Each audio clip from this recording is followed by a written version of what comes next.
Well now, let's get cracking.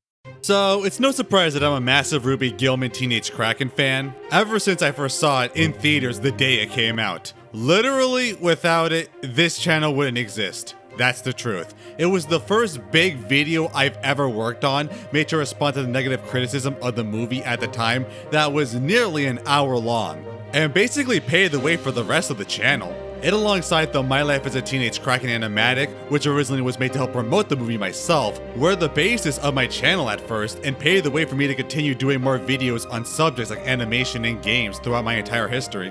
Now, occasionally I would make other Ruby Gillman content throughout the years, like the other My Life as a Teenage Kraken animatics, or even talking about the surprisingly detailed web game the movie had that I literally didn't know about until over a year, even sometimes making the occasional art piece for it. But it's always the movie's anniversaries that are the main focus for me. Last one was huge and very stressful, good lord, where I did a revised version of the animatic with some updated frames and actual vocals from Corey is Better. They did a fantastic job. 5 o'clock on a car, super skating at the new park down by the shore. But my grandma says I gotta prevent ancient monsters from starting undersea war. With the ability to be a giant kraken, it's nice that this town still gives me praise.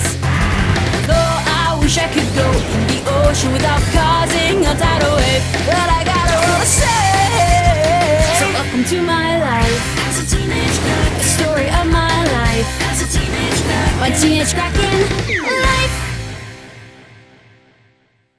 Though I have noticed a lot of people reposted and use assets without my permission, and it kind of annoys me. But also with that, I doubled the length of my first video essay on the movie, making it nearly 2 hours long and a much deeper dive with a new year of hindsight and new material given, with a much deeper retrospection and appreciation on the movie on multiple aspects. Check it out for more info. It was kind of as a take that to the haters, like you all say this movie has nothing, and I was able to talk positively about it for nearly 2 hours straight, longer than the actual runtime. There's clearly a lot more to it. Plus a video on the Flash game that I had no idea even existed last November. Check out the video for more information, and it's actually pretty fun. But yet, another year passed, and well, I'm obligated to do another anniversary video, but it's hard for me. Not that I become jaded on the movie, far from it, but I struggle with what I can really do next. I would love to do a full animated version of the animatic, but unfortunately I'm not an animator and can't do it. And I can't afford to pay someone to do it at the moment, even though earlier this year my channel was doing really well. Of course the owl got to ruin the whole thing a while ago. So yeah, I couldn't really do anything there. And I could just make a 3-hour Ruby Gillman video, but I struggle to say anything new I haven't done before. But then it hit me. If this movie means so much to me, then I really should focus on that. How much this movie has genuinely affected me and has changed my life in a few ways. Because it really has, and I struggle to think of any movie that has that same impact on me. And hopefully, it should help give a reason why I care so much about this movie and talk about it to this day. I can't believe it's been so long, but 2 years ago, on March 16th, my life was changed. I don't even know what I was doing until I saw a Discord post about a new movie out of absolutely nowhere. Ruby Gillman Teenage Kraken. I really didn't know what to think of it at first, but I was still curious to give it a watch. And I was hooked. I love the concept. I said it before, but I have a soft spot for these type of stories. You know, these kind of urban fantasy ones about kids or teens with incredible powers, usually transforming to fight off the forces of evil with a mystical destiny while dealing with urban high school troubles in life. Like, think Ben 10, Danny Phantom, American Dragon, Randy Cunningham, there's so many. Does Keeper When He Is a Wonder Beast count? I'm gonna say it counts for this video. God, I love that show. Also, so much like My Life as a Teenage Robot in obvious ways. I mean, the animatic fit for a reason. I love these shows, and this type of setup is always enjoyable and fun for me. And seeing it done with Krakens was brand new and original, opening up a brand new oceanic aesthetic and scope with a unique power set. And don't tell me that's not notable. Literally tell me right now,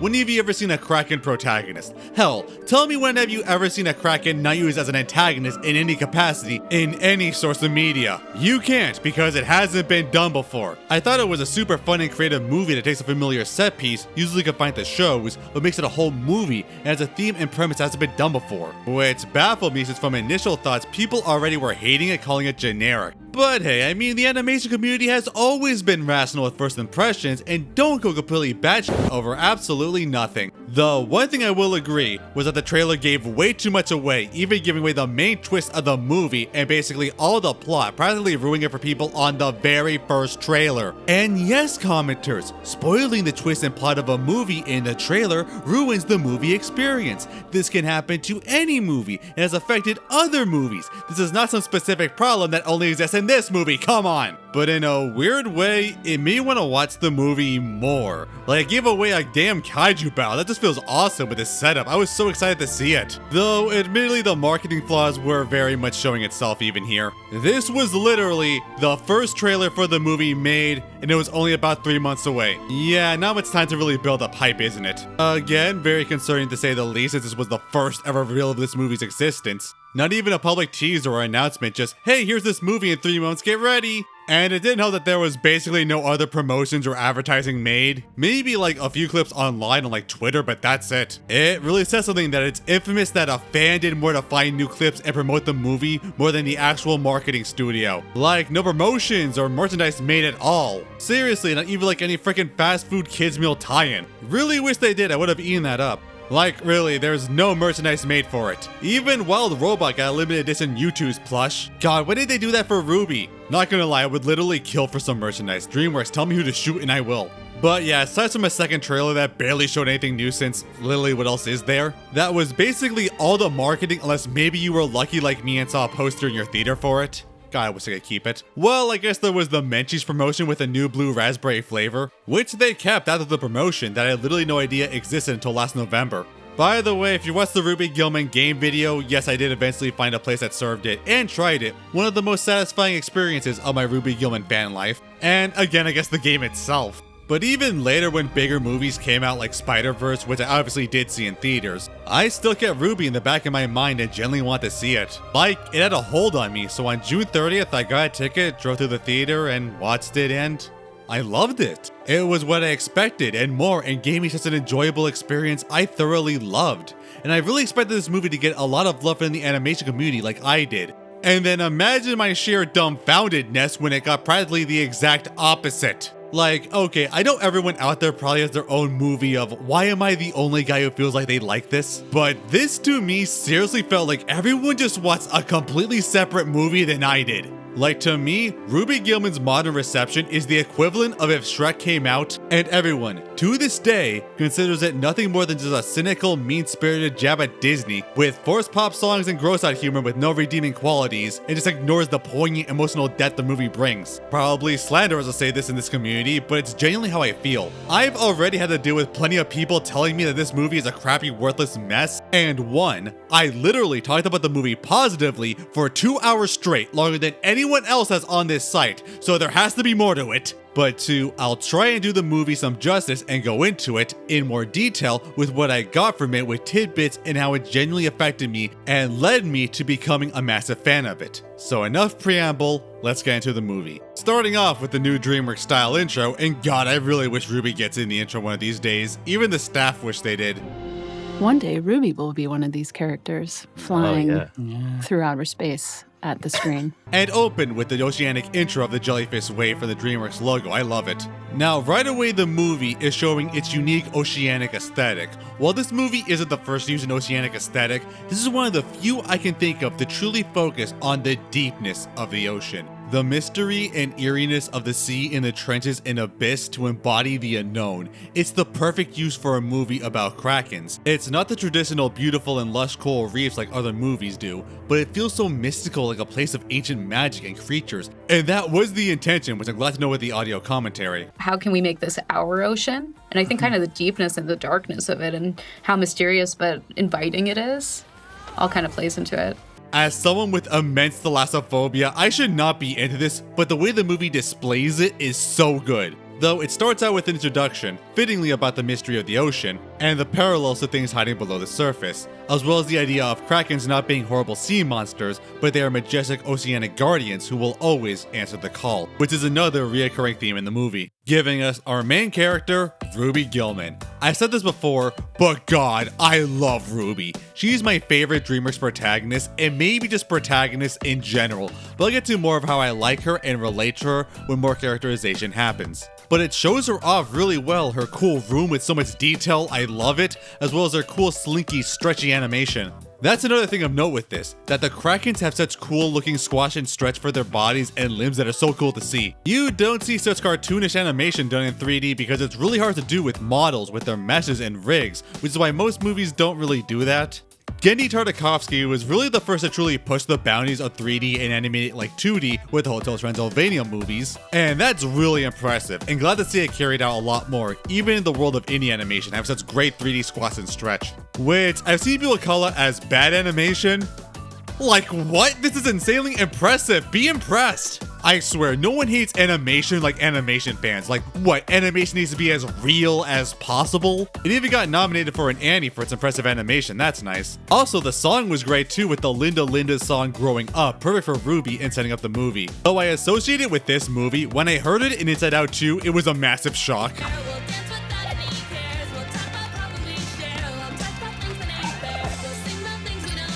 But I think this movie has a fantastic soundtrack. I mean, yeah, it uses pop songs for most of it, but like, it's called Teenage Kraken. Of course it's going to use pop songs. What complaint is that? Of course it's going to use those type of songs since it's a teenage coming of age story. It fits perfectly and any other thing would be distracting. Hell, I'd even go as far as saying that it has a better pop song selection than something like Shrek, at least in like batting average. I'd really argue that every single song used in this movie fits perfectly with the scene and portrays the exact mood and emotions it should, and its original music also kicks some serious ass. Again, this is a solid soundtrack. Even the commentary track on the DVD agrees. Tonally, they all match the film. Yeah, they really do.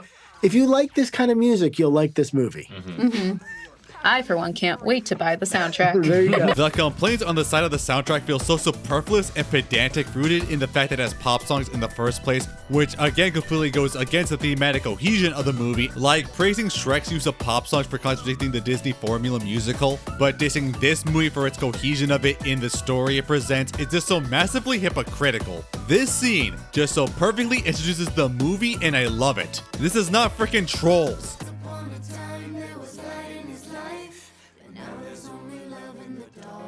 It does then lead to the, hey, this is me and my life introduction that like every other movie uses as a framing device, but this movie does it better than others, which I'll get into. Primarily to introduce Ruby and her want to go to prom, making a presentation of points on how it's needed in every teenager's life and setting up the premise that Ruby and her family are Krakens living amongst humans trying to blend in and aren't allowed in the ocean at all.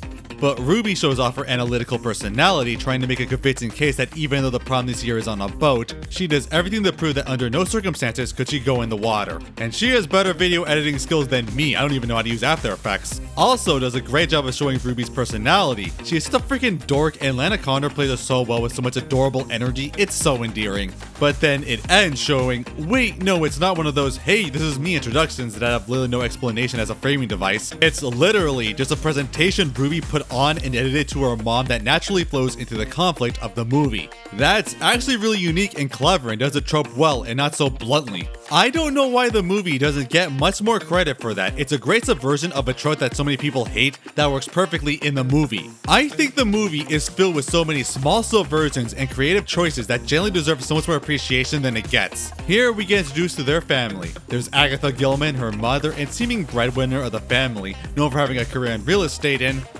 foreshadowing. Arthur, her loving husband, bottle ship making hobbyist, and supportive father, also running the small shop they have. Great job with the fin beard design, by the way. And Sam, Ruby's younger brother, energetic yet mischievous, but thankfully not being like Tuck from Teenage Robot, who's a massive little Thankfully, he's really subdued and has a lot of cool bouncy animation. He and Ruby, of course, get into a bit of a fight, but thankfully it's not overly done. It's a nice family dynamic, which I feel works for the story and themes, which again I'll get into. But this poses Ruby's wanting of the ocean she never gets to experience, dreaming of a world just outside her reach by the shore. A beautiful world under the ocean as mystical to her as space itself. However, her mother is adamant that they move to land to be safer in the ocean as it has horrible monsters in it. It's a trodden concept of the teenager and their parents having opposite mentality, but what helps this movie is that no one is really unreasonable, as we'll soon see. Also introducing the idea of Ruby asking her crushy tutors in math out to the prom but couldn't muster it. Now, Agatha doesn't have a problem with Ruby going to prom. It's purely because the party is on a boat, which brings exposure to the ocean, which she's not willing to do as Ruby desperately wants to find a way to do so. But still, the family has to maintain their identities, especially with the main guy trying to find out what's up with them, Captain Gordon Lighthouse. playing the usual suspicious guy of the hero's secret identity you see sometimes in these type of shows, like Rot Wood in American Dragon. Also with a Canada joke. Ah, Canada, the butt of the joke to many an animated property. Then we see the setting of Oceanside, and oh my god, I love it. Like seriously, the amount of detail and cohesive environmental design in this movie is extraordinary. Like, I genuinely mean it. This movie has the most underrated art design I've ever seen. Literally, everything in this movie ties to its oceanic aesthetic. I mean everything. Take a look at the entire set design. At least one thing will be visually based off the ocean. Oceanside itself is incredible. It's an extreme port city that feels old-fashioned yet modernized. They don't have many cars, they literally use water taxis in the canals to get around. The buildings have wave or fish-scaled patterned tiles or planked walls. They have rounded portholes as windows. All the buildings are multicolored to make the set pieces so vibrant, almost like bath toys on the water or surfing equipment. The trash cans are seashell shaped. The school is comprised of shipping containers. Ruby's phone has a fish-scale pattern. Her backpack has little octopus designs. This shop has scuba mask shaped windows. The street lights look like lighthouses. The vents look like submarine periscopes. There's bright pipe-shaped arches and railways everywhere. There's fish on the signs. Ruby's room too. The stars on the ceilings are sea stars. This potted plant has an octopus pot. This cup has wave rims. Her laptop is clam-shaped. Her pencil bag is a fish. Even the snacks she was eating are shaped like clams. And it thematically works, showing Ruby dreams of the ocean, so she decorates her room just like it. There's so much thought to literally every aspect of this set design, and it needs to be appreciated. Like seriously, I don't think I have ever seen this much attention to detail and creativity to reinforce an aesthetical theme to literally everything in an animated movie before. I guarantee you, every single shot in this movie ties into the aquatic theme. Even every normal shot of the ground is moist and dampened like it just rained, and there's no reason for it. It's just to keep the water aesthetic. It's impressive. Like, they truly went the extra mile to enforce the aesthetic, and it needs to be appreciated. Like, it's one of those things in an animated movie that's so underrated, but does so much to enhance the viewing experience. Like, obviously movies like Puss in Boots 2 and Wild Robot get a ton of love and appreciation from its art style and animation, and it's deserved. Even if I feel it's kind of shallow just coming from, ooh, wow, that's flashy and pretty. But they don't hold a candle to the amount of detail and dedication this movie has to maintaining an aesthetic throughout literally every aspect of the movie. I swear, everything about this movie is gorgeous, and I'm not even at the best part. Like, why is no one else appreciating this? Like, why do animation fans not care about the actual art of a movie? Is it just something that you can only appreciate as an artist? Because it really shouldn't be. Why is it so hard for art to actually be appreciated literally anywhere? I am so obsessed with how this movie looks and its designs. I can't get enough. I have seen people hate the human designs, which... is it really a problem? I mean, I can get not personally liking them, but like, what's wrong with them? I made the best comparison in my first video that's like if you mix Gendy humans in 3D, like in Hotel Transylvania and Popeye, to the Wallace and Gromit style people in their movies. I think it's a perfect blend. Plus, it's needed to have the humanoid Krakens reasonably blend into the simplified and cartoonish humans, and it does a good job in doing so. Like, these are the things you have to consider when designing characters, and having two separate species seamlessly work together in the same space. Again, a thing you can seemingly only appreciate once you become an artist. There's a lot of effort done in literally every aspect of an animated movie. The Kraken designs I appreciate too, keeping them human-like but having appropriately squiddy details like their long, lanky limbs and fingers with suction cup insides, little gill, ears, and a tentacle hairstyle. But again, I love the variety and use of accurately making multiple hairstyles with them. It works so well. Granted, without the added outfits and styles, the other Krakens we see in the movie later do kind of look like sea monkeys, but eh. So yeah, I am absolutely in love with this movie's aesthetic in literally every single aspect, and it's so inspiring to me as an artist and genuinely deserves so much more attention. I swear, every single time I see this movie, I notice something brand new about a new background detail or design. It's amazing, ugh. But finally, back on focus. Ruby shows off a good chunk of the town while walking and chatting with her friends, Margot, Trevin, and Bliss. Margot is basically the theater kid, over the top and energetic, being practically the extrovert to Ruby's introvert, and pushes her to move past her comfort zone. Also, she's canonically lesbian, so that's nice. Don't see Dreamers promoting her for Pride Month though. Trevin, despite his big emo jock look, is actually a massive gamer, constantly glued to his yellow, totally not a Switch console. Am I the only one who gets like a weird sense of shock whenever I see a Switch in any media? And Bliss, the resident emo, going on catastrophe spiels and looking suspiciously like Billie Eilish. So we got the theater kid, the gamer, the emo, and the introverted nerd. The core parts to every friend group. But okay, I've seen people complain that they are a lame friend group, and I will admit a bit. The art majorly important in the movie and like the screen time of other more dominant friend groups, but honestly, I disagree that they suck. Because one, Dreamworks friend groups have pretty much always been kind of useless and uninteresting. Even the biggest being the Furious 5 and Hiccup's friends don't really have much establishing personalities or significance in plots and blend together constantly. Like, tell me right now, what is Snotlot's personality or Crane's? And they're a hell of a lot better than the friend group in Trolls, Boss Baby, and Turbo, so please shut up there. And two, the thing about those friend groups is that oftentimes they used to push emotional conflicts with the main character. The Furious 5 play a part in one, giving Poe kung fu idols to look up to and expand the world,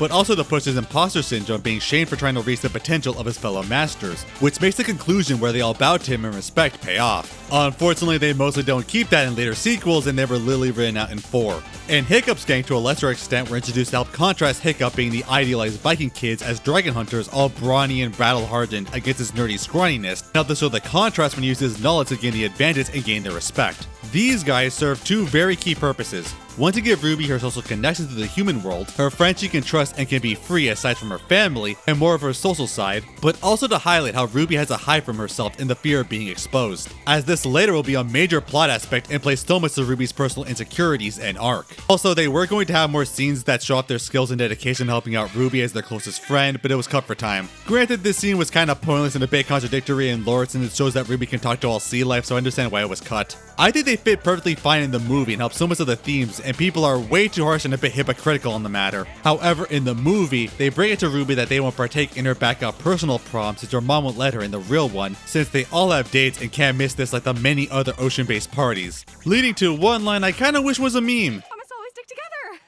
Does squad solidarity mean nothing to you?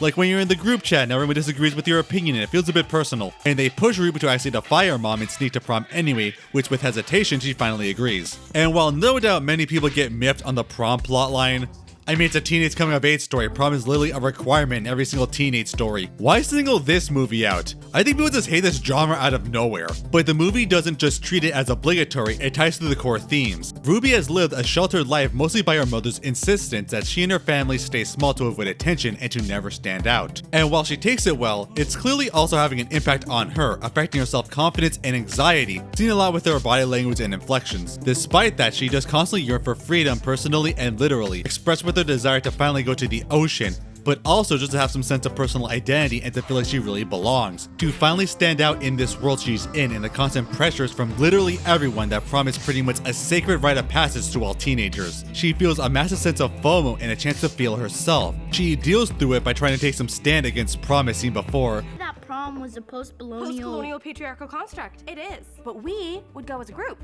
as a form of protest. But something that she wants to do. And again, the pressures from her friend and especially her school driving her own insecurities, though impossible levels. Don't forget to RSVP for prom, the most important day of your lives. Missing her chance to achieve what she feels what she's always wanted. Like, this is representative of a massive part of Ruby's character and insecurities. It tells us, hey, this is a teenage thing. It also drives in the themes of the movie, of people constantly telling her to stay small or go big, which is very literal in a bit. The only option is to go big! But if you stay on dry land, you'll stay small and on too nice. Big risk, big reward. Always go big. Hiding, stayed small. Go big and go to prom! Another thing that pushes Ruby is the tradition of promposals, with Margot and the rest of the students basically forcing Ruby's own insecurities about her own dorky math-based proposal to her crush Connor and to, well, go bigger, and also get to meet them as Ruby just completely melts at the sight. Now, admittedly, like with the other friends, Connor and their relationship isn't developed much, but I still argue there's more there than giving credit. One, he's treated as a bit of a cool guy, a skater dude, which contrasts perfectly with Ruby's adorable nerd side. Like, it's the perfect counterpart. It makes sense why someone like Ruby would be so interested in a guy like him, and make her so nervous talking to him. They're like super cute together in the scenes they're in. And also the fact that thankfully a lot of the romantic build-up will they won't they is avoided since it's already made clear the two have feelings for each other. The thing is that they, namely Ruby, don't have the confidence to tell the other how they truly feel, especially shown soon after they meet and Ruby wants to finally shoot her shot with Margot's confetti cannon as a promposal, full of confidence only to be a complete nervous wreck when trying to pull it off. This transition should also be a meme, but it does bring me to a really important point. Why I love Ruby so much as a protagonist and how I really relate to her. Ruby is my favorite Dreamworks protagonist, just ever. She's absolutely adorable, first design-wise. It actually took a long time to get the perfect design for Ruby, but they really nailed the best possible one. The tentacle bangs, the long striped socks and feet, the weird Adventure Time teeth, the green turtleneck sweater to hide her gills, it's just a good design. And of course the spindly way she walks and slinks and is animated works so well in her favor. But it's her personality that sells it so much too. She feels so real to me, like I've met people just like her. She's dorky, she's so ingrained in her interests, priding herself on her math skills and even trying to make it her promposal, and she's so happy about it before everyone brings her down. She's not entirely a pushover though, as she can stand her ground and show off her feelings in places when she feels like against her mother or her friends, but ultimately it's overshadowed by her immense vulnerability and anxiety. She dominates in her comfort zone, her family and small but trusted friend group, but completely falls apart when pressed by any other situation, especially social. Like, look at her, I feel this girl so much. What I love about this movie is that it constantly highlights Ruby's own insecurities. She doesn't just take it or keep her emotions away, she actively shows and expresses her feelings. She's constantly nervous, she's antsy, and half the time break down and gets overwhelmed so much. I've said it before, but she reminds me a lot of Jenny from My Life as a Teenage Robot. They're so similar characters. They're both overly dorky, energetic cinnamon rolls that are complete fish out of water in their environments. But the show doesn't hide their vulnerable moments, how life's crushing, and their own insecurities. They break down and cry and it feels so real and relatable, which is why she's one of my favorite characters, and also why I feel My Life as a Teenage Kraken works so well together because they're so similar. And I relate so much to Ruby, in a lot of ways more than other characters. I'm gonna be honest here, when I was a kid, I was diagnosed with some social disabilities and autistic tendencies. I don't really remember what was said to me or how much of it was really true, but I have definitely felt it a lot. I've struggled a lot with social interactions, making friends, and especially problems with anxiety. And I haven't seen a character I've personally related more to than Ruby. Like, even in other animated stories, I never related to the main characters. I didn't relate to May in Turning Red. I didn't relate to Riley in Inside Out 2.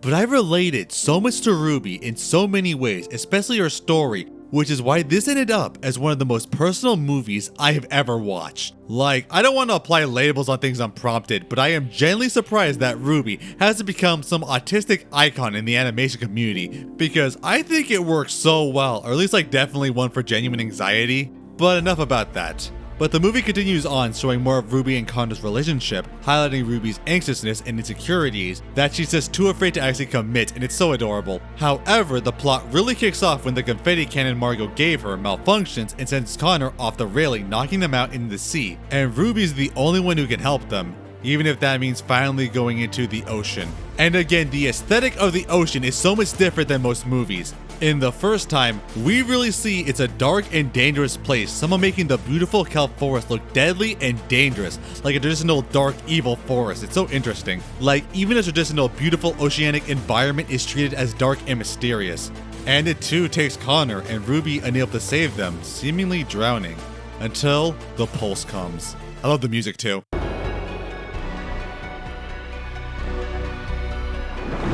Connor is saved by something as a weird figure approaches them, and Ruby wakes up on the shore and tries to see what happened to find Connor saved by the new girl, Chelsea. Chelsea is definitely the second most important character in the movie and potentially the most breakout.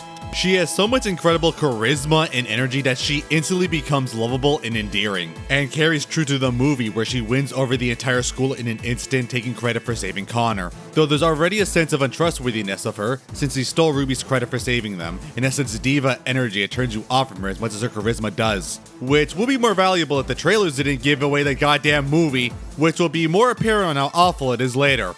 But to also cast suspicion on her, she immediately calls attention to Ruby, who is terrified since her hands giant and glowing, plus constantly being told as a Kraken that she needs to stay secret, and after like nearly dying and not knowing why, sends her to a complete panic attack. Unfortunately, after when Puss in Boots 2 did it, it just became a massive meme and this movie got called out for even trying it. Despite the fact that this fits perfectly with what was established with every part of Ruby's character, unfortunately the community just went around and treating it like a joke, as if every other movie that has a scene of characters dealing with anxiety or panicking is ripping off this movie. Like, come the hell on. I hate this community so goddamn much. But yeah, this very warranted scene has Ruby run away to the library to hide her condition, absolutely terrified with her anxiety ramped up to the extreme, trying to call for help, until her transformation truly emerges, growing massive and gangly to the Mega Kraken sea monster. Technically it's called the Giant Kraken, but I call it the Mega Kraken because it sounds cooler. I love the design, the deep bluish purple to make it different from her, and her long spindly legs and arms work so well for a humanoid Kraken look,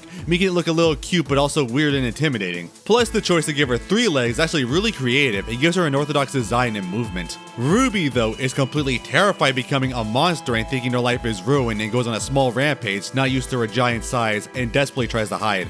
Now, this has an obvious puberty subtext to it as a teenage coming-of-age story, but I think it perfectly fits the allegory of body dysmorphia that comes from it. Ruby is giant and unruly and truly monstrous, and she feels thoroughly uncomfortable in her own skin and can't stand it, feeling like a monster. And it works because she literally is a sea monster. I think it did the metaphor better than like turning red. I might get some flack for it, but I think it filled some aspects of its allegory. Sure, when May turns into a panda for the first time, she's physically terrified and hates it, but pretty quickly gets used to it, and absolutely no one else has a problem with it and think it's adorable because it's a freaking panda. Of course it's adorable. And that's not really what puberty is like for most people. It's not a cleaned up cute thing, it's an awkward, unruly, kind of disgusting thing, which Ruby validates both visually and emotionally. This is genuinely a dismaying problem that she can't overcome. Also, I've heard people say this movie ripped off Turning Red, and if you believe that, you're genuinely a complete moron. 1. This movie was in production before Turning Red, so it's impossible. 2. Turning Red clearly did not invent the concept of a teenager turning into a creature as a puberty metaphor. Even Disney did it themselves before. 3. Ruby's transformation has nothing to do with her emotions, it's being exposed to the ocean. 4. Do you genuinely think that they saw Turning Red and went, yeah, this is a good idea, let's just speedrun making an hour-and-a-half long movie to release it within a year? Are you crazy? Do you have any idea how long an animated movie takes to make, all the production time and effort? I swear, animation fans must think that animated movies just spawn out of the eighth for them to judge and no one actually worked on them. It's honestly insulting. This is the exact same thing as saying that Megamind is a ripoff of Despicable Me. It's literally impossible. If you think this and spread this, you're actively spreading misinformation, so please shut the fuck up.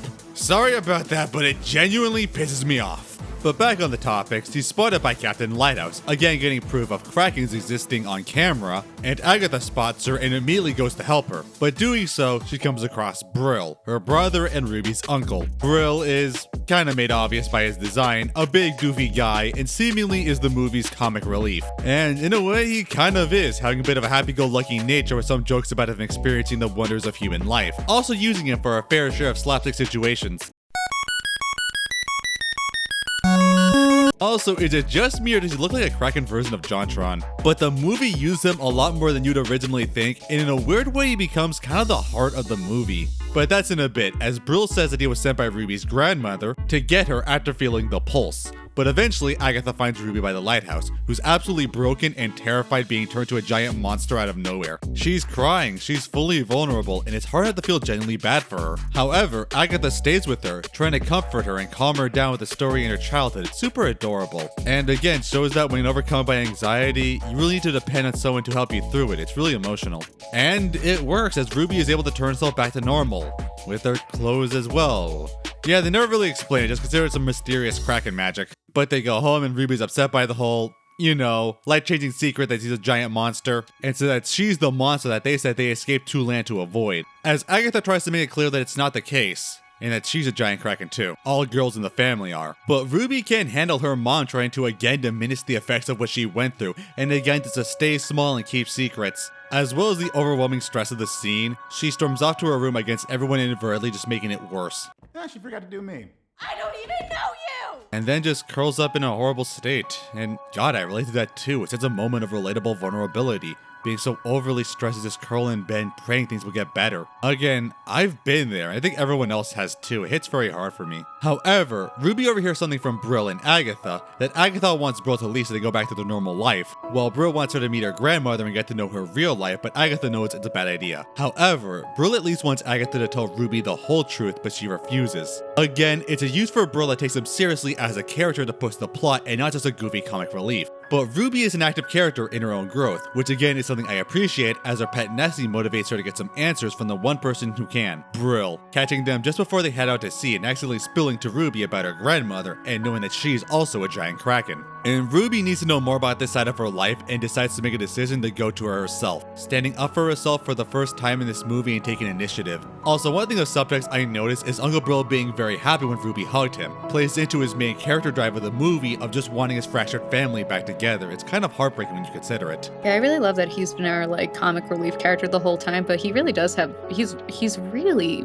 tender and empathetic. Like that's like his whole motivation, he just wants to see his family together. Then, Ruby takes the physical diet to repeat potentially the worst mistake of her life. But this time, it's beautiful.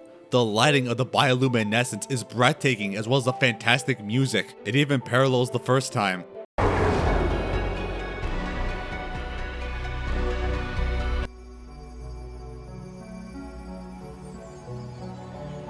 The light in the kelp forest is breathtaking. The underwater lighting in this movie is absolutely incredible and deserves so much more respect. Here, Ruby's massive size feels so free and fitting in the deep, deep ocean, feeling comfortable for the first time. It's so cathartic. And Brill leads them to the city of the Krakens through the deep ocean, and oh my god, this scene is so beautiful. This movie has absolutely amazing use of lighting and color, and I need to say it, and it makes the ocean truly feel like a completely magical realm. The deepness and mystery of the ocean are some of the biggest aesthetical themes of the movie, and it was confirmed through the commentary tracks, which I appreciate. The perspective is amazing too, where Ruby is framed in normal shots and composition, despite her being absolutely giant. It's incredible. This movie's animation deserves so much better. On land she's too big and unruly, but in the sea, she literally and figuratively belongs. It's so thematically cohesive. And the music, my god, it's an original track called This Moment, and it's the best track in the movie. It's so absolutely gorgeous. I really wish I could play more, but goddamn you do copyright, it pisses me off. Please look up the full song. Like, why isn't this song more popular? Can Anna Pantsu cover this? Can we please start a petition or something? It's so beautiful and fitting for the movie. It's Ruby's moment. Her years of hiding her true self and staying small, suddenly free and open in the magical world she finds herself in. The majestic expanse of the ocean, interacting with sea creatures and structures she's never seen like it's a dream. Ruby is finally free at last, and it's so cathartic for her, and her character, it's beautiful. Man, why am I the only one who feels this way? Eventually taking them to the deep abyssal plains, which the commentary intended to be a unique oceanic atmosphere, a realm only Krakens can go to. The ocean only Krakens get to go to. And find the massive and awesomely designed Kraken City. I love it. The spindly spire shape looks amazing and unique. It's like Kraken designed architecture with a tentacle theme. It's so much more creative than a traditional Atlantis-style Greco-Roman architecture. I need to praise it. Then they go inside to the Citadel, as I call it, and oh my god, the designs, the colors, the lighting, it's so absolutely magical. This movie is so freaking gorgeous. Why am I the only person in the world praising it? Appreciate it right now. Today's Art Appreciation Day. Here's the art. I appreciate it! Like seriously, I love so much about this movie's art, animation, and art design. It's so damn beautiful, and I consider it one of the most beautiful DreamWorks movie, and it's such a crime it doesn't get the appreciation it deserves. I even have the art book they have released, which I think is the only actual merchandise for the film, and it's beautiful. I can see so many of the beta designs and art assets. I love it. It's one of my most cherished possessions. I'm gonna give this to my grandkids one day. Okay, I really gotta stop gushing about this movie's art, but I really can't. It's so good. But soon after, we meet Ruby's grandma. They never gave her a name, it's just Grandmama. Also played by Jane Fonda, the closest thing to a celebrity guest this movie has. She's overjoyed to see Ruby, but is livid to hear that Agatha never told them of her, revealing the bomb that Ruby's not only just a giant kraken, but the princess of the Krakens. Her grandma is the complete opposite of her mom, not wanting her to stifle her potential, but she's destined for greater things, showing off the immense crowd of people who are enamored with her. And Ruby getting so much love and attention after so long feels cathartic with what she went through. But it comes with a catch. Her grandma wants her to take the position as queen, which Ruby is clearly terrified of. Also, this would be a meme. But there's a lot more important things going on, as the movie gives us a ton of lore. Krakens aren't just sea beasts, but a de facto protector of the ocean. You name it, from every known mythological monster like Leviathan, Charybdis, Inumibozu. Great yokai reference. I love this lore so much, and it fully embraces the full scale of the setting of a world of oceanic monsters that are real. Even the commentary said that in this story they couldn't have the scale be too big or include the ideas for the entire world in the plot, and I love it. One of those ones that when you only have animated movies of 85 minutes, you have to be super efficient. And one of those things we wanted to give the idea that there was this whole mythic underwater kingdom monster fights, but we weren't going to see it all. So there was just a great way of walking the audience through not only who the other monsters were, but it also introduces the biggest monster in the ocean, the mermaid. I've seen the movie get a lot of hate for this, like, wow, how dare they make mermaids the bad guys? And to that I say, did you guys act that way with Pirates of the Caribbean 4? This is clearly not a new concept. I think it works brilliantly to switch the stereotype of the traditional oceanic hero and villain and works with the theme of the movie.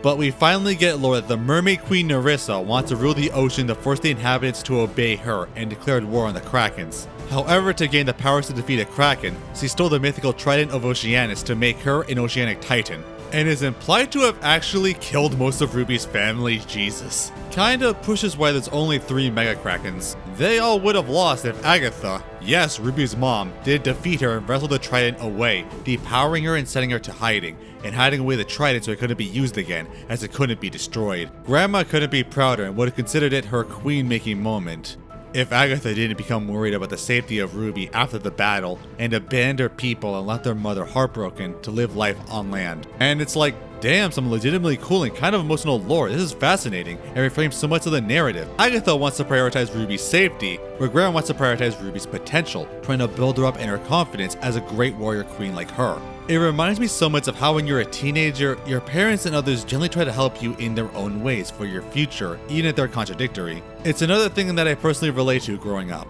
But like many people, Ruby has trouble dedicating herself to one decision and not feeling fit for this destiny and can't give up stuff she loves in her human life. And despite her nature, her grandma happily accepts it and lets Ruby decide her future on her own terms and not force it. Which again, I appreciate. No one forces Ruby to their mindset because they genuinely have their best interest at heart. Even Agatha, we see, genuinely struggles with keeping the secret for Ruby's own good and questions if she did the right choice and if she's a good mother and potentially ruin their relationship. And I appreciate that so much. So many times in these stories, the moms are just like, what I say goes. But Agatha actually questions her actions and consequences she's made with actual nuance that deserves so much more appreciation and attention. However, Ruby gets caught in a trap by Captain Lighthouse, who saw her in the earlier sequence, and is about to get killed before she's inexplicably saved by Chelsea, revealing that she's actually a mermaid. Fun fact, her name Chelsea Vanderzee literally means Chelsea of the Sea. But yeah, this is a mix in the plot and puts a new view on Chelsea that you get conflicted after just learning the crimes of the mermaids, but are also saving Ruby's life and wants to be friends in her charismatic way. However, Ruby's too overwhelmed and just wants to go home after all of this, just broken after everything that happened that day,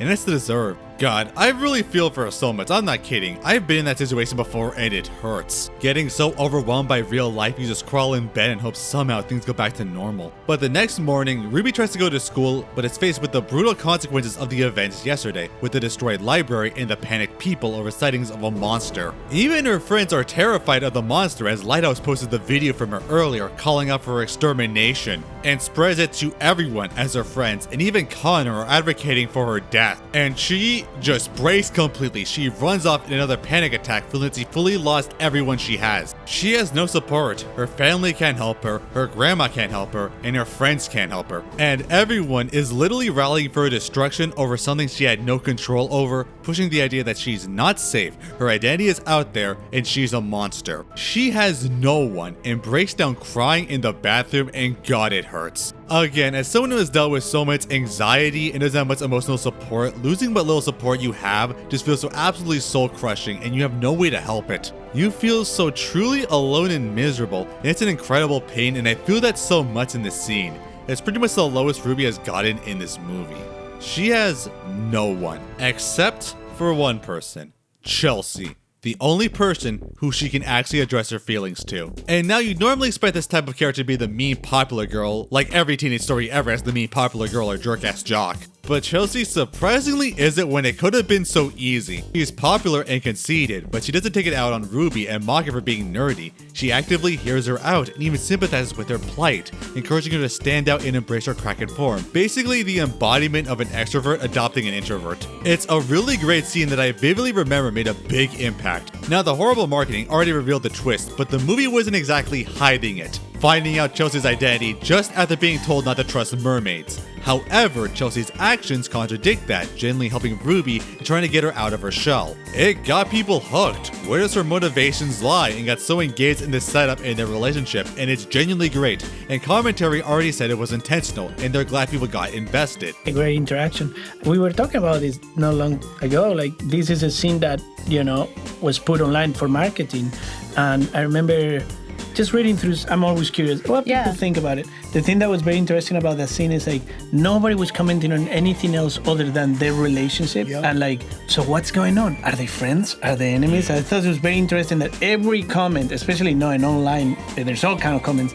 All the comments were about trying to figure out the dynamic between the two characters. Right. And the other one is that one shot, the reaction shot. Did you see Yes, that? so many people saying, but she cares for her. There's more to this movie, and if the marketing wasn't pure it would have paid off so much more. With Chelsea's help, Ruby is able to embrace her Kraken form again, but just without responsibility from her friends, family, or just anything. Just be free in the ocean, they love and have a wonderful time together, it's adorable. People say this is some of the best parts of the film, and while I personally disagree, I can see it, even feeling the very dominant Shelby-ship in the fanbase. Eventually spending so long in the ocean, Ruby wishes she can live in the wonderful sea free from responsibility with a new best friend. Also, I love the shot composition and visuals, again it's beautiful. Chelsea even admits to her own vulnerabilities as well, also affected by the mermaid war after they were scattered and she also had to go into hiding, also being the daughter of Nerissa, and relates to Ruby since she also has to hide her true self, with Ruby being the only other person she could confide in like she could. So the two come up with a plan. Okay, it was entirely Chelsea, to find the Trident of Oceanus to unite the sides in the conflict under the princesses of the two people, proving there doesn't need to be a war. That way, Ruby doesn't have to take the mantle of Warrior Queen and there could be peace, it makes sense. But it's also clear that Chelsea's appealing to Ruby's desire to abandon her destiny to have freedom without responsibility, which is a thing I feel is relatable to teenagers and just people in general. Growing up, we want and desire freedom as we mature, but we try our best to avoid the responsibility that comes from it.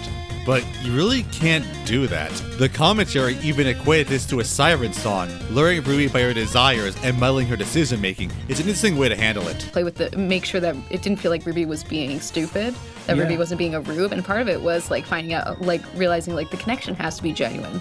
Like Ruby really does have to feel like she's found someone who actually gets her and like supports her.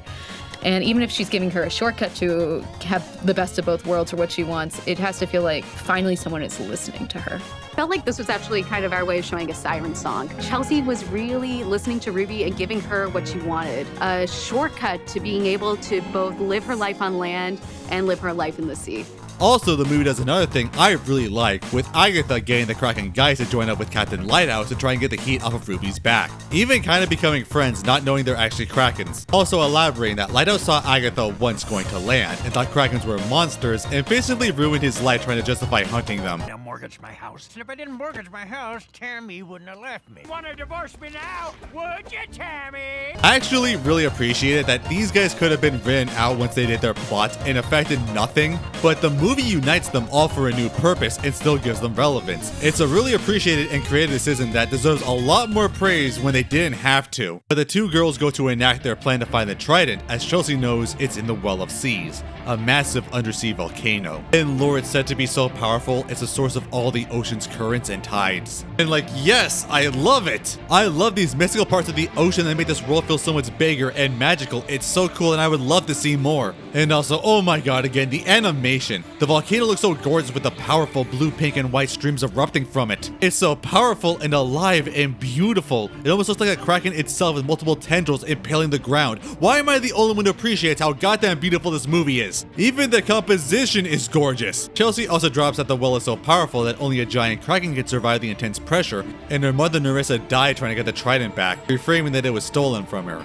Ruby should have questioned that more, but is generally sorry for her. But Ruby is the only one who can survive its power, but even then she finds that she hasn't mastered being a giant Kraken enough to do so. So she ends up going back to her grandma, surprisingly get the proper Kraken training, which she's overjoyed to do. And even Ruby feels excited to finally gain the incredible superpowers that come from being a giant Kraken. These include powerful laser eyes, explained to be electrically charged bioluminescence, body armor generation, but curiously 2 were only in the trailer. One was super speed, which is kind of in the movie but it's never addressed, and invisibility, which would be super cool and I wish it wasn't cut. Though curiously, all of these were in the Flash game, so I wonder when they were cut. But there's a huge irony in this scene. Ruby is working so hard right now, training and experiencing a massive gauntlet through a powerful volcano repeatedly, purely to try and avoid her destiny. She's ultimately doing exactly what she wanted to avoid and potentially working harder than she should.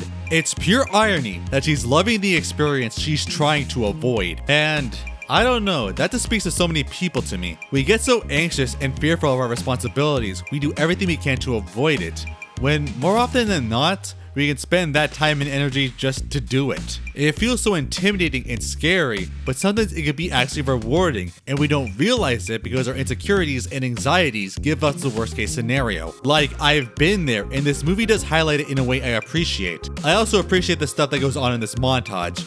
We see Ruby is practically abandoning all her human responsibilities and life, affecting a relationship with her mother, and pretty much abandoning her friends and tries to spend time with Chelsea. I guess squad solidarity means nothing to her. There was gonna be another scene where Chelsea was going to be more of a bad influence to Ruby, but I'm glad it wasn't added since it would have made her allegiance more obvious. Also, I love seeing her use her powers in her normal life.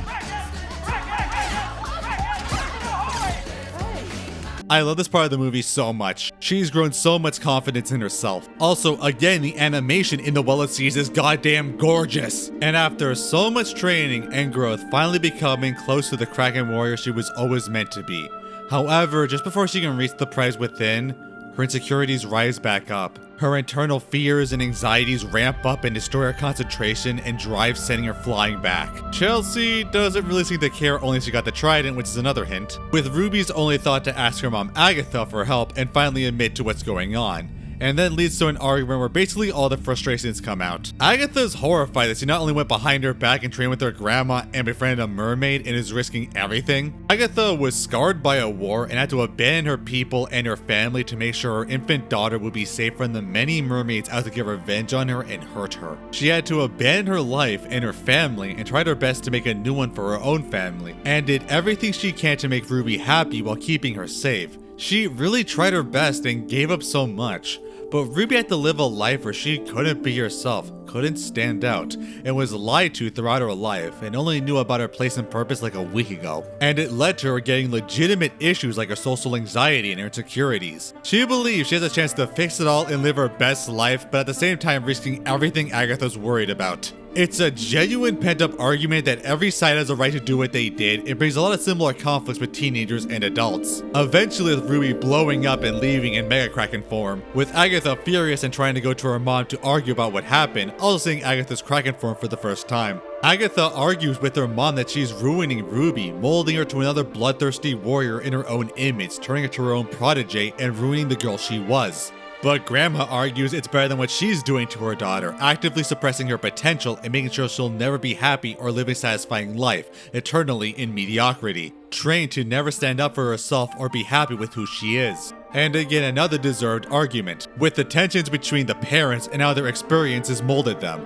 And again, mirrors a lot of real life with parents wanting different things for their children. It comes from a good place, but it also has a chance to cause rifts and ultimately hurt those they help. These things are deserved by the characters and aren't crappy misunderstandings to start a third act breakup. Like so many other movies, these were built up. But both get terrified learning that Ruby's been helping out a mermaid to get the trident, and revealing the actual twist of the movie.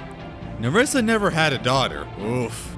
But with the new resolve after the argument, Ruby is taking her fate in her own hands and braves the Well of Seas with such palpable, strong determination, with the animation getting so good. Like seriously, look at this, the motion, the music, the energy, the colors. People say this movie has bad animation. What the f are you talking about? This legitimately rivals Puss in Boots 2 and Wild Robot for its visuals. Why am I the only one noticing this? Why does no one else talk about this? I shouldn't be the only one who does. Look at it! You look at it! Look at it! Look at it! Get off me! You look at it! Let me go! Look at it! Let me go! Look at it! This movie is so absolutely gorgeous, and I'm sick of it not getting any appreciation. How is the animation community so absolutely blind to it? There are respected reviewers out there who go, I don't want to respect the movie's animation if I don't like the story, and you shut the hell up. Animators work so hard to make animated movies possible in every single aspect of the animation and design to make beautiful scenes, and you need to acknowledge it and respect it. You all go on with your animation is cinema crap, but never actually respect something that's not Puss in Boots 2. You want animation to be respected as a legitimate cinematic art form? Then start actually doing it. And I really shouldn't have to be the one to do this, but here I am. But anyway, after so much hardship, Ruby got the trident back from the vortex and proudly gives it to Chelsea. And then everything falls into place. Yep, Chelsea was Nerissa the whole time. I'd argue that this is the true twist of the movie, not Chelsea being evil the whole time. The movie pretty much made it no secret giving the lore of Nerissa and the mermaids not to be trusted before even revealing Chelsea was a mermaid. She's not a twist villain. The movie isn't trying to surprise you. This is not like the stupid sheep in Zootopia. Like Ruby, you have to figure out how legit she is because you have reasons not to trust her, and there were genuine signs of her allegiance. You had to pick up on things like her apathy to Ruby getting hurt or her backstory not really adding up. But the stupid marketing ruined all of it, revealing that she is fully evil, pissing me off so much that you lost all the subtlety and ambiguity. Even the back of the box did it. I hate it. But unfortunately, this leads to probably the movie's biggest source of hatred. One, that Chelsea was even a villain in the first place. This I can kind of understand since they had such a good and lovable relationship. It worked too well since people got actually attracted to the two, so they felt betrayed with the reveal and kind of resent the movie for it. But well, alongside saying that there's evidence in the movie, I gotta say, when was the last time you felt legitimate betrayal from a twist villain? When have you really cared? You haven't, because it's always some stupid nobody no one cares in the movie. But this was a gut punch. You feel like Ruby does. You wish it wasn't true, which makes it so much more effective, and it deserves points. But then the thing that pisses me off is that this makes the movie racist and saying that you can't trust people. I cannot stand this claim. I've had people legitimately tell me that I can't like this movie because it promotes racism and go to actual hell. Like, first of all, this is a goddamn fantasy monster race with absolutely no real world parallels. What? Like, orcs are a standard evil monster race in like every fantasy story and no one has a problem with that. But when mermaids are evil, suddenly it's racist? What? Again, how did you even watch Pirates 4? I don't want to hear any of you praise Lord of the Rings again if you legitimately find that an issue. Because that movie did nothing but make orcs evil, mindless, bloodthirsty monsters. Or hell, I don't want to hear anyone praising Hunchback, which has legitimate, problematic depictions of another real race if this is a massive issue for you. And second, and more importantly, you're missing the fact that this was entirely due to Nerissa. Nerissa waged the war in the ocean for her own vanity and greed and devastated both sides of the conflict, including her own. Commentary proved that she wasn't lying when she said mermaids were in hiding after the war. She's really... You know, she is alone. This whole speech she gives is real. Yeah. The mermaids are hiding. She does feel alienated. Yeah. Ruby was not a part of the conflict. Even Chelsea acknowledged it. I am so sorry. It's not your fault. They were enemies. But she still wanted peace. She wanted everyone to be happy and want to work with a mermaid to do it. The plan would have worked and united the species. The only problem was that she picked the one person who literally started the entire conflict. Any other mermaid would have accepted the peace, but Nerissa wanted her own revenge. This was all solely on the hands of Nerissa. The reason why Agatha and Grandma were terrified of Ruby befriending a mermaid was literally because they wanted revenge for the conflict and actively seeking their extermination, which was proved immediately because Nerissa was gunning for the chance to do so and immediately located Ruby to do so purely by herself. It's kind of an extreme circumstance. Anyone who legitimately thinks this movie promotes racism is completely media illiterate. I know, you all clearly know the movie isn't going for that, but you intentionally misinterpret that just to be inflammatory and a dick about it. Because it is so easy to twist the movie to make it problematic. I can do the same exact thing with Megamind, like I said before. That movie has Hal as the villain since he's an incel who thinks he's owed a woman's affection, clearly saying that's a bad thing. But yet Megamind actively manipulates and gaslights Roxanne to get together under completely false pretext to fall in love with his other identity with absolutely no intentions of being honest to her. You'll never find out. That's the point of lying. Sure, he's found out and they break up, but it's immediately forgotten and they continue the movie like it never happened, and they're not together at the end anyway. Its only acknowledgement is as a joke, where Megamind shows that he clearly didn't care and he thinks that she owes him an apology for making him feel bad. Oh, I think there's an apology in order for the other night. Okay, that would be nice, but make it quick. We have much more pressing matters to deal with. So, what are you trying to say, movie? That being an incel is bad, but manipulating a girl to like you is perfectly fine and not a deal breaker in a relationship? That it's a jokey subject? That's problematic. For the record, in case someone clips this, I clearly don't believe that, but it's so easy to twist the movie to be problematic when you know the creators didn't intend it. Or hell, Lion King showing the hyenas as a segregated race from the lions, forced to live in horrible conditions, starving to death, and the movie treats uniting the two and giving hyenas resources to survive as a horrible thing to destroy the environment, suggesting that they're just a bad species that said all die out for the good of everyone. And that one has legitimately problematic correlations to the real world that has affected people's views on the species. Anyone who thinks this needs to grow a brain and understand what the movie is intending. Like, this has been actual shit the movie and the fans had to deal with because people want to be as inflammatory as possible, and I can't stand it. I swear to something reviewers just don't get. I don't like to call out other people on this channel, so I'll just make another example. Like, I saw Jenny Nicholson. For the record, I have nothing against them, just something I noticed. In her video on the Land Before Time movies, somehow got the idea that the first movie was racist, and I'm baffled on how. In this case, it's bad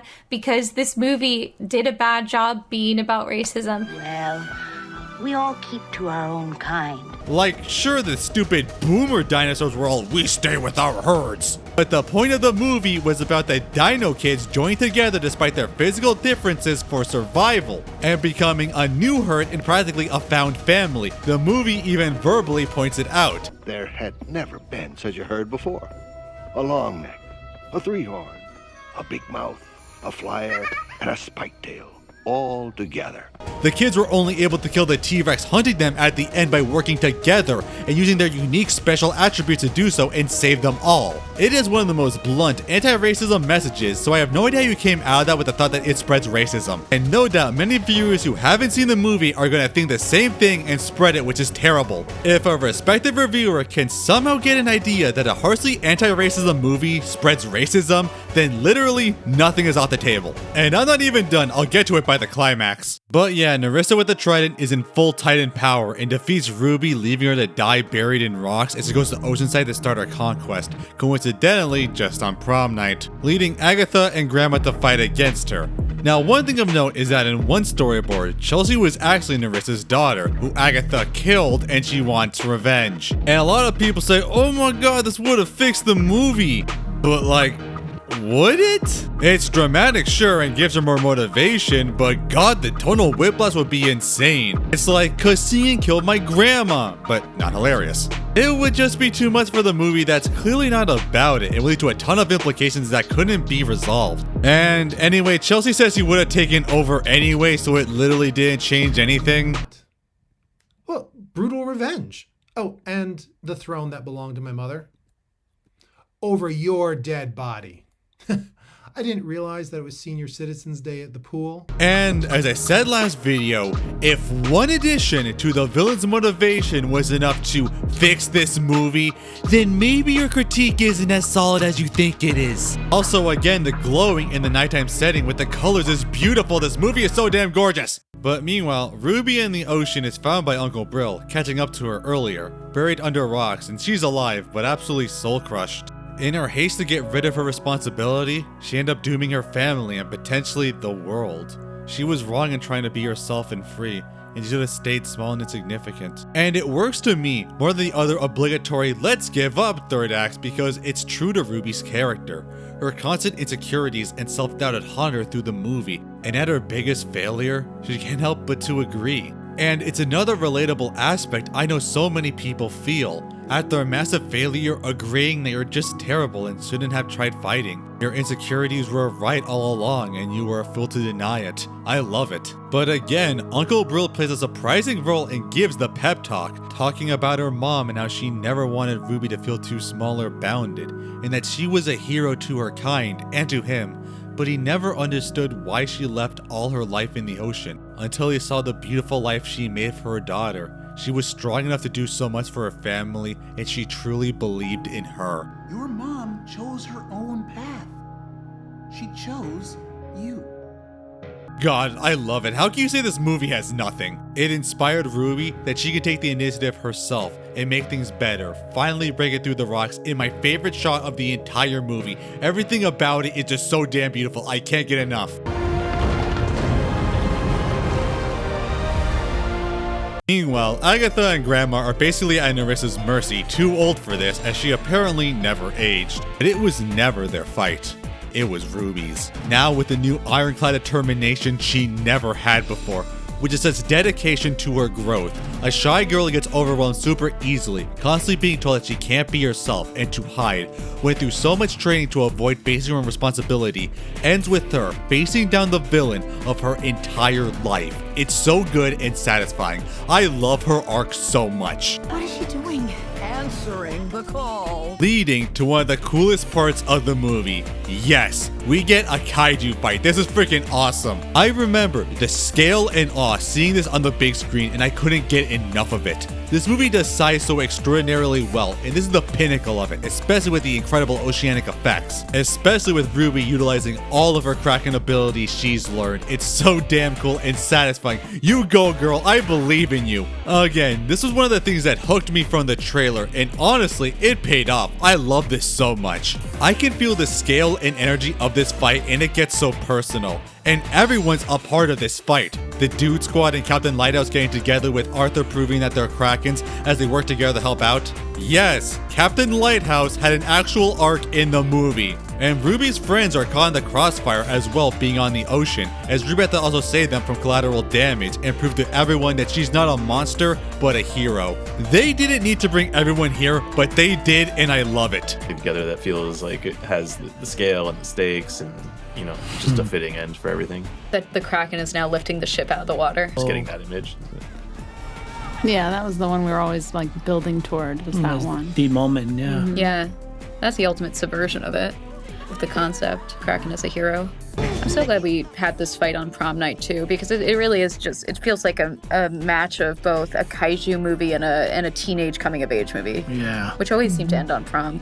I love pretty much everything about this climax. It's one of my favorite climaxes in all of Dreamworks. Though Ruby gets an idea to destroy the trident, that the laser eyes seem to harm it, but Agatha says it can't be destroyed.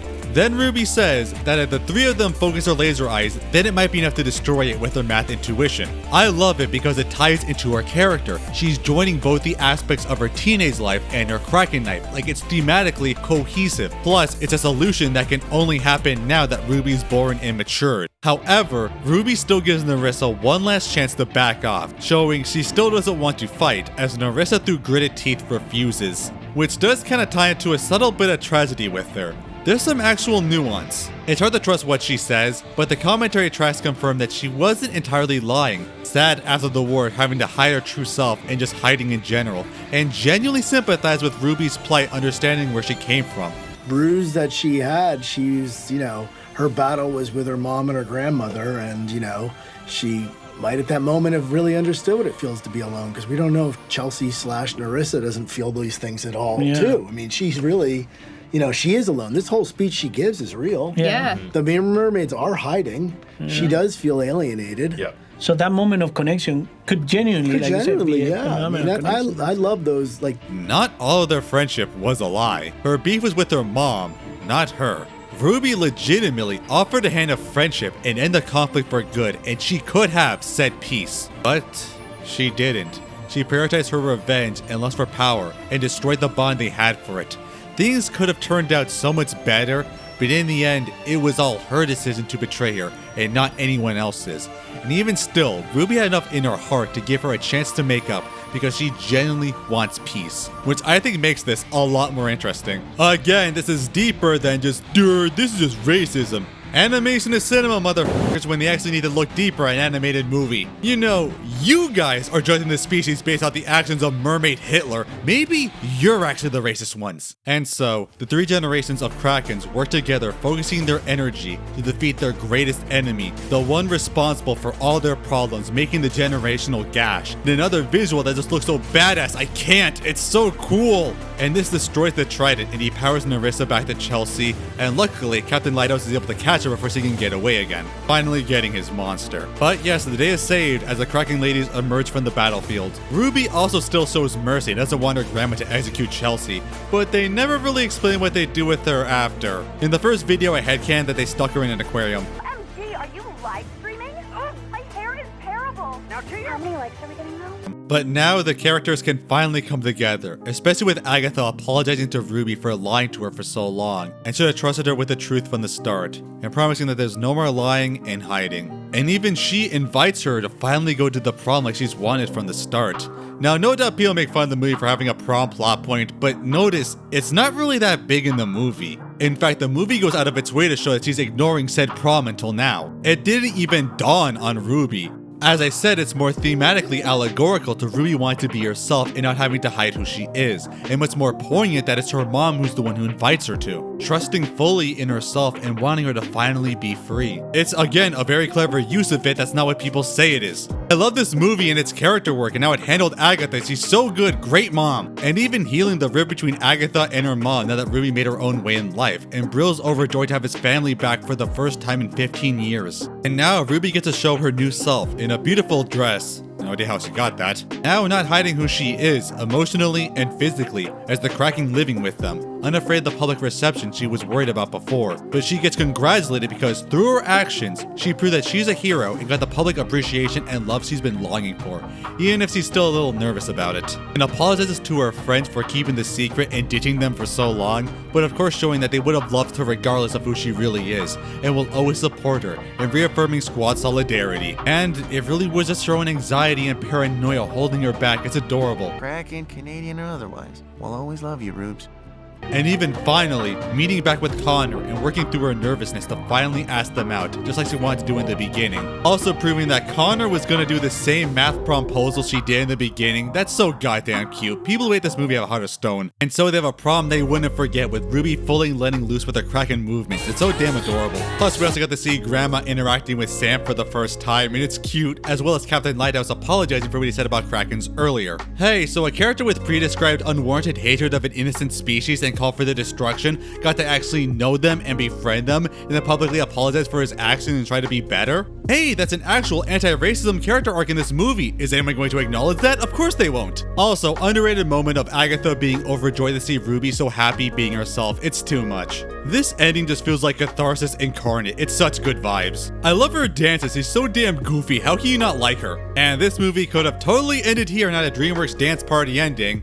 But it didn't. It cuts to the future after, where Ruby is cherished as Oceanside's new hero, and everyone is happy and free, no longer need to hide who they are. And Ruby is happily with Connor. But we also see that Ruby still has oceanic hero obligations, with Brill calling her to fight the devil whale, which is actually a thing. I want to see her fight Moby Dick. Also having Grandma finish her monologue from the beginning. Some people might complain that Grandma didn't grow as a character, except she really did. She was an aged warlord who's trying to calm her anger and urges, and we literally see her heal her resentment with her kids. Plus, we know that she was against Ruby living on land in the first place, asserting her place is in the ocean. But we clearly see she gladly lets her keep living on land and have her own personal freedoms in both worlds. The subtext is there, she literally grows more tolerant. Watch the freaking movie. But still, Ruby is free and happy with her place in the world, runs to accept her new role in Destiny with open arms, which has confidence, fighting for the world. It's just a good journey, and has little endless possibilities for expansion. As we end the movie with another great original song, Rise, perfectly showcasing Ruby rising to her destiny. I love it.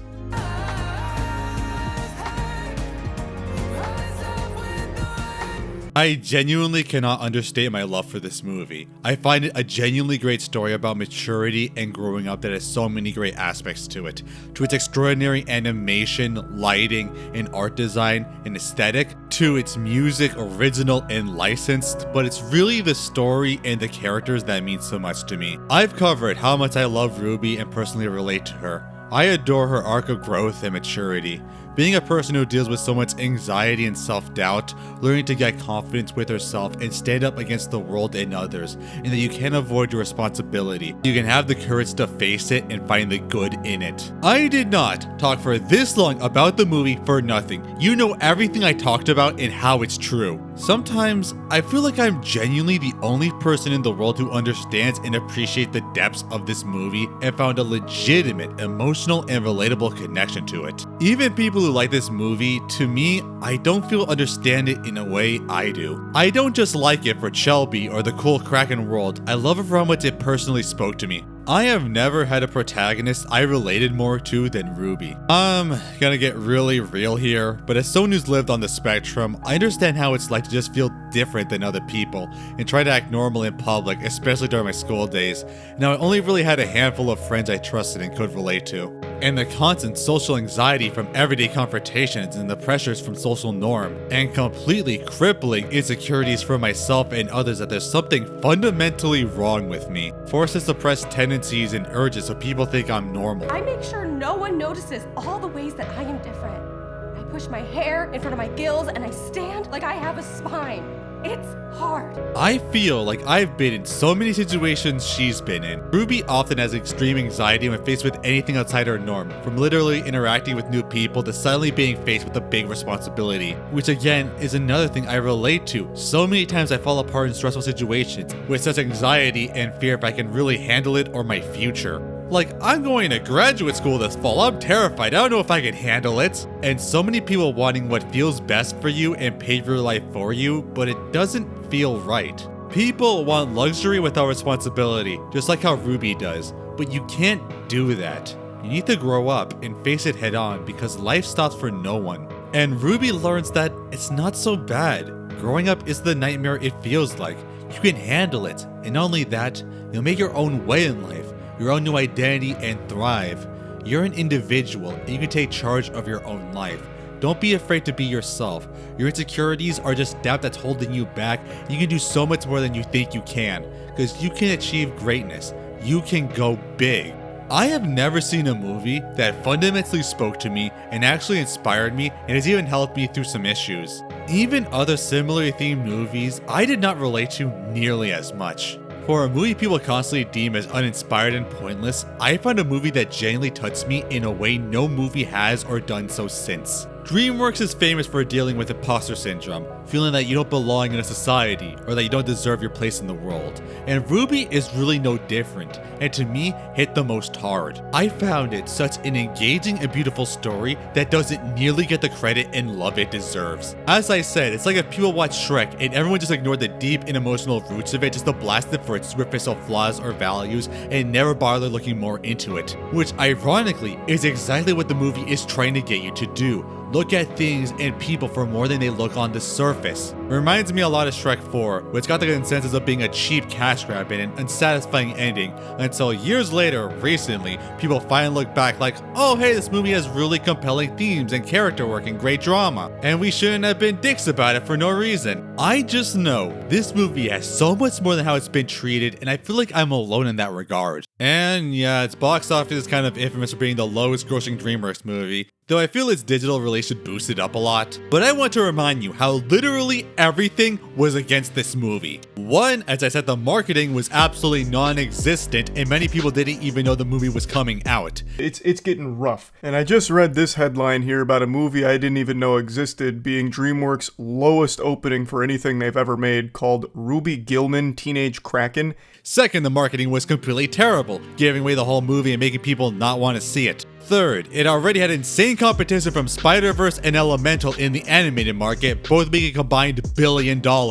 Fourth, the summer of 2023 was infamous for cramming so many blockbusters together where they were basically cannibalizing each other, making so many box office bombs as a result from an already failing theater system. Fifth, it came out the same day as Indiana Jones 5 and Nimona, which didn't compete with it but they take a lot of attention away. Literally everything that could go wrong did go wrong for it, and I don't think any movie could possibly recover to the point where you think it was sabotaged. In fact, I did theorize that in my first video on how Oppenheimer had a clause that it could be the only movie Universal released for a 3-week window, and wouldn't you know, Ruby Gillman had exactly that from release and then seemingly taken away from theaters when it released, at least in my theater. There's actual proof of this happening. Hell, I think it had a limited international release. Like, I don't even think it came out in Japan. Like, what? This movie feels made for Japan. It has everything. High school, teenage girls, giant kaiju fights, a fourth thing I don't want to mention. Can some Japanese influencer talk about this movie and spread it around like some secret Dreamworks movie and it could be an underground hit? But people nowadays equate box office to quality, which is hilarious how much that reasoning falls on circumstances. Like, people praise Megamind now, but it wasn't exactly a financial darling, and Dreamworks legit stopped making movie parodies because of it. Please tell me that Transformers 1 failed because the movie was just that bad, or that the Garfield movie deserved to earn more than TMNT Mutant Mayhem. The Day the Earth Blew Up clearly bombed because it was just that freaking terrible, right? And literally,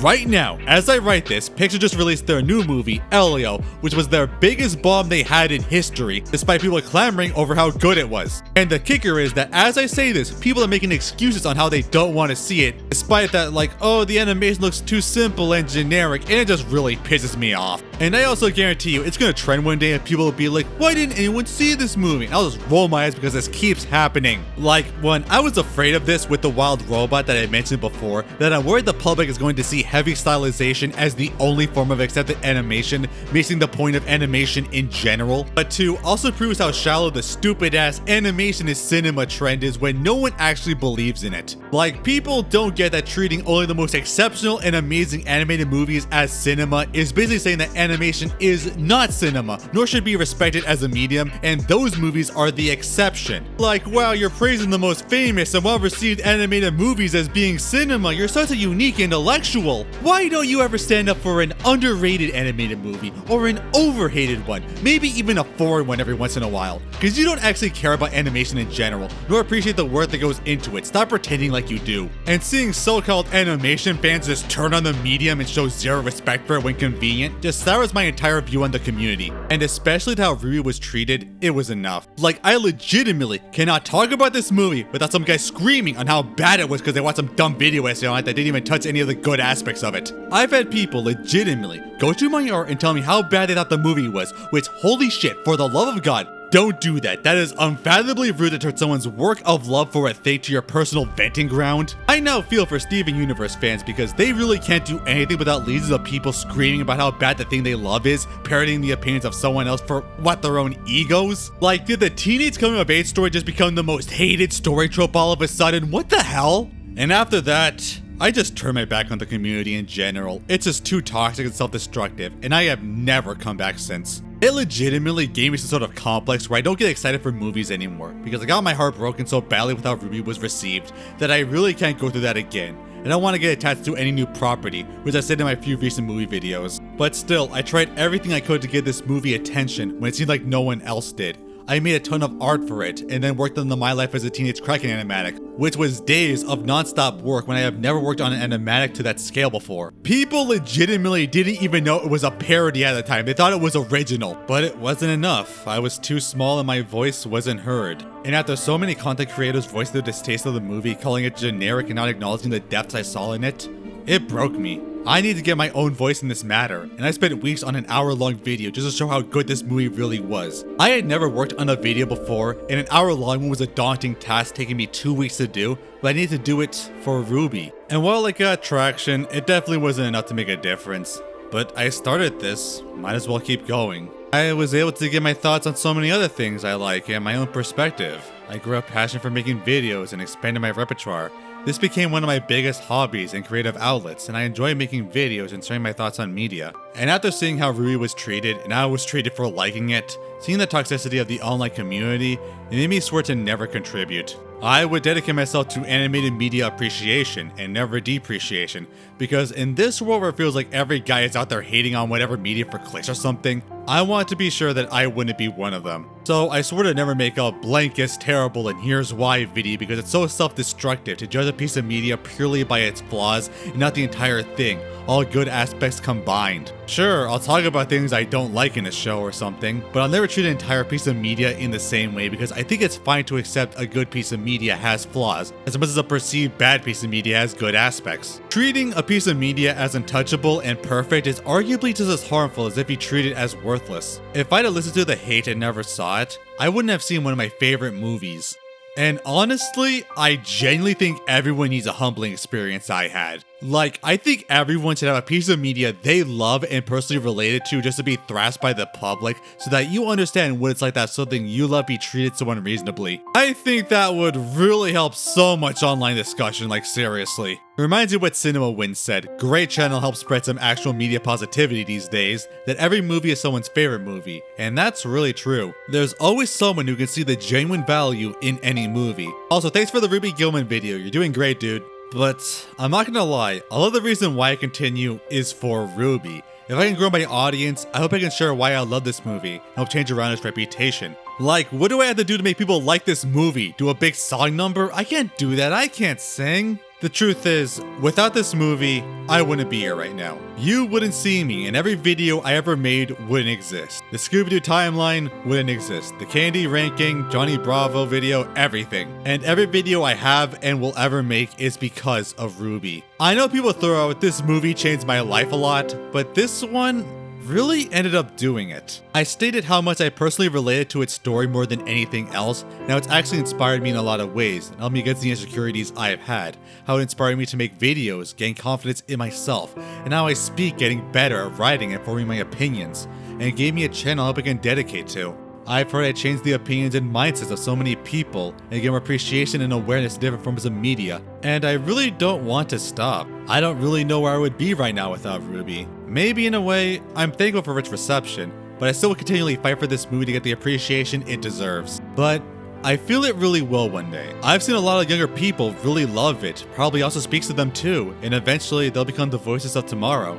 You might say it won't happen, but I've seen it before. No one cared about Megamind when it came out aside from maybe some memes. But give it several years and some positive popular video essays from people who saw it, and wham, suddenly it's treated as a Dreamworks classic that people finally give the proper respect for it and find ingenious. To a lesser degree, Shrek 4. Over the Heads I feel gets its love purely from nostalgia. I remember the vitriolic hatred of Trolls before it came out, and now it has a huge fanbase. And if freaking Teen Titans Go now has a big unironic following, literally nothing is off the table. I really pray for the day where Ruby Gillman is finally acknowledged as the great movie it is, and potentially even the franchise it so desperately needs. Can the adventures continue? Yeah. Because this world and characters are too good to not go further with, and if you like Puss in Boots 2 and didn't care for the first one, you cannot disagree. And hell, I've still seen some pretty great stuff come from people since its release, and I love seeing it. But as for the future, I don't know. Not only for the movie, but for me.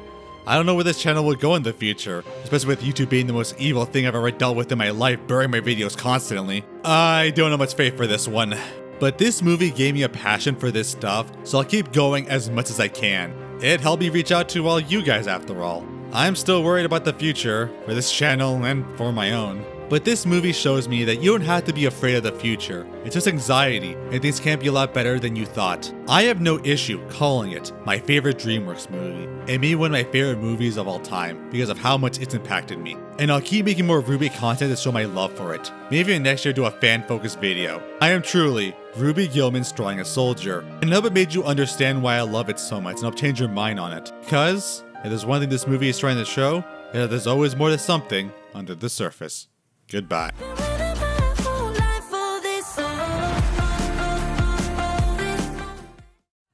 Yay! Hey. Before I end, I really want to talk about Dreamworks in general. Dreamworks is my favorite animation studio, and I'm not one of those people who act like Puss in Boots 2 is the only movie they ever made. So many of their movies speak to me in ways that no other ones have. There's a reason so many of their movies deal with characters and their personal identities, responsibilities, and insecurities that so many people have. To me, while the best of Disney is like the Mona Lisa, iconic with marvelous structure and arguably perfected, Dreamworks is like Starry Night, with incredible artistry, creativity, and experimentation to bring a piece that resonates inside my soul like nothing else, it can make an even greater experience. And yeah, sure, they may have a reputation of making bad or pandering movies, but they also make such great artistic works, even many of them that turn out the way people think. You never know what to expect, and I love that about it. They're always willing to try something new, even if it might not work out the best. They made some absolute masterpieces that have touched me and millions of other people, movies I personally relate to a lot more than other studios' works. Even in a few movies I absolutely love, and I feel don't get the credit they deserve, and some who eventually got it now. They represent so much I love about art and animation, the willingness to experiment, add personal touches, and just embrace creativity and love for the medium and its franchises. And I will always love and support them no matter what. And I seriously cannot wait to see what they'll do next. After all,